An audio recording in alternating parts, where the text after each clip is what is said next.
Glaucoma വീക്കിൻ്റെ 3ാമത്തെ ദിവസം. അപ്പോൾ എങ്ങനെയാണ് നമുക്ക് ഗ്ലോക്കോമ ഉണ്ടോ ഇല്ലെന്ന് നമുക്ക് സ്വയം അറിയുന്ന അടയാളങ്ങൾ എന്തൊക്കെയാണെന്ന് പലപ്പോഴും ഇതറിയാറില്ല. ആക്സിഡൻ്റലിയാണ് പലപ്പോഴും കണ്ടുപിടിക്കാറ്. എങ്ങനെയാണെന്നറിയോ, ചിലപ്പോൾ ഒരു ടെസ്റ്റിന് പോയി, ചിലപ്പോൾ ഒരു കണ്ണ് ടെസ്റ്റ് ചെയ്യാൻ പോയി, കണ്ണടയുടെ ടെസ്റ്റ് ചെയ്യാൻ പോയി, അതല്ലെങ്കിൽ ലൈസൻസിൻ്റെ ടെസ്റ്റ് ചെയ്യാൻ പോയി. അപ്പോൾ എന്തോ ഡോക്ടർക്ക് സംശയം തോന്നി, അപ്പോൾ നോക്കി. അങ്ങനെയൊക്കെയാണ് പലപ്പോഴും കണ്ടുപിടിക്കുക.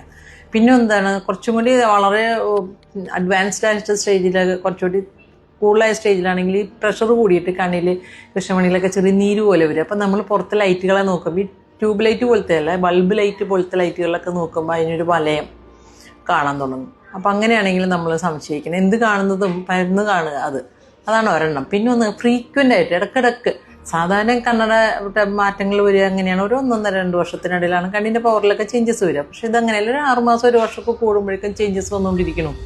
അങ്ങനെ ഉണ്ടെങ്കിൽ ഇതിനെ നമ്മൾ സസ്പെക്ട് ചെയ്യണം. പിന്നെ ഡയബറ്റിക് റെറ്റിനോപ്പതിയൊക്കെ ഉള്ള ആൾക്കാരുണ്ടല്ലോ.